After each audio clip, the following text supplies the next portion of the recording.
This topic is all about 5 and 7 of 9271 RA. Part 5, Expectation of aircraft upon arrival from foreign airport. Aircraft to be inspected. All aircraft from foreign airports are subject to be quarantine inspection upon entry in any airport of the Philippines. Any of preventative maintenance that either the cabin crew or technician perform at regular intervals. Section 30. Requirements of aircraft to be inspected.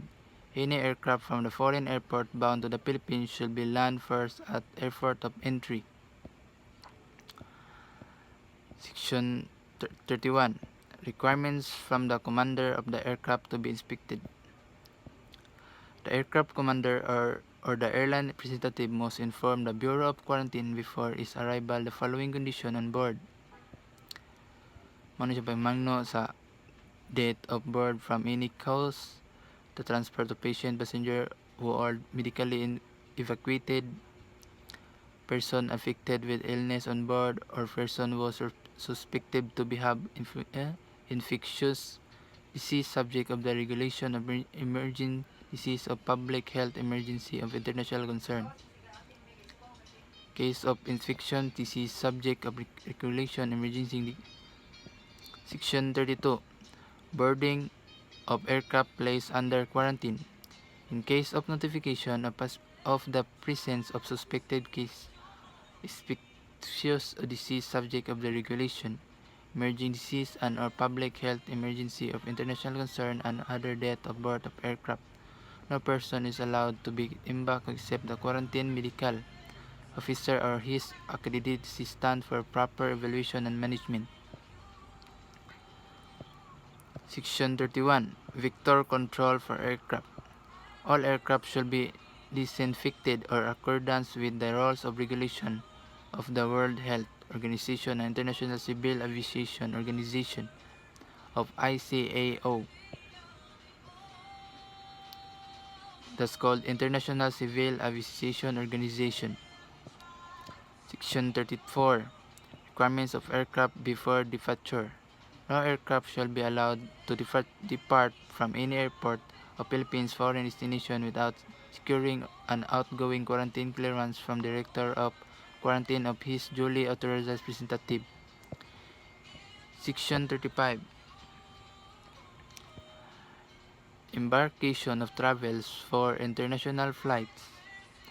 The Director of Quarantine, when he is considered it necessary, may order a medical examination of travel and may disallow of any suspected person having an infectious disease subject to the regulation, emerging disease, and public health emergency of international concern from embarking of international flight except in case of the transport of sick person of convenience especially provided for the purpose of in order. Section 36. Personnel assigned of aircraft expectation. The quarantine inspection of aircraft shall be conducted by the quarantine medical officer and duly accredited assistant designated by the Director of Quarantine in airport where there is no quarantine medical officer. Duly trained physician will be designated under Secretary of Health of acting alternative quarantine medical officer upon the recommendation of Director of Quarantine, who shall perform such a function of annual contractual basis. Section 35. Time of aircraft quarantine expectation. Expectation of aircraft required by this regulation shall be between 0800 of 1200 R and 1300 and 1700 H, Monday to Friday. Part 6. Requirements of domestic aircraft. Section 38. Aircraft to be inspected. All domestic aircraft when the existence of the infectious disease subject to be regulation, emerging disease, public health emergency, international concern, and death of board are subject to quarantine inspection. Aircraft to be inspected siya mao ni ang mga emergency, international concern that death or board na mag-quarantine ng inspection siya. Section 39. Requirements from the commander of aircraft to be inspected. The aircraft commander or the airline representative must from the Bureau of Quarantine before his arrival the following condition on board.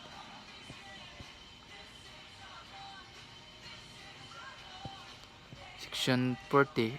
Immunizing requirements. The director of quarantine may from the time to time prescribe or require immunization from a certain disease is if in his discretion such requirements are essential or account of very varying public health condition. Section 41.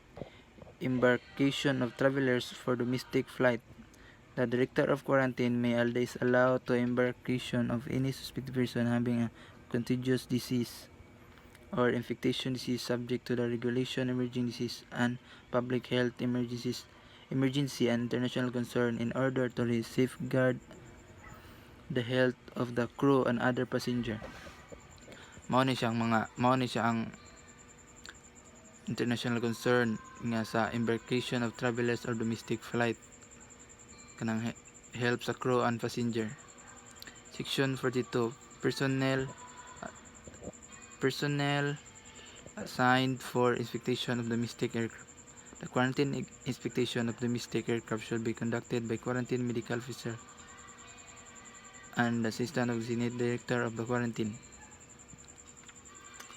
Section 43. Boarding of domestic aircraft placed under the quarantine. In case of notification of the presence of suspected case of infection disease subject of regulation emerging disease and health emergencies. Part 7. Detention of the conveyance under quarantine. Section 44. Conveyance place of this detention. Any vessel of aircraft which director of quarantine determines considered to be affected of disease subject to regulation emerging disease and a public health emergency of international concern shall be detained in quarantine. Section 45. Requirements of conveyance of detention. No conveyance under the quarantine is allowed to move or main over without the permission of director of quarantine. Vessel under the quarantine shall fly a yellow flag while under destination. Last part, section 46. Detention of person. Person on board is conveyance under the detention shall be subject to all the restriction imposed by director of quarantine. Thank you.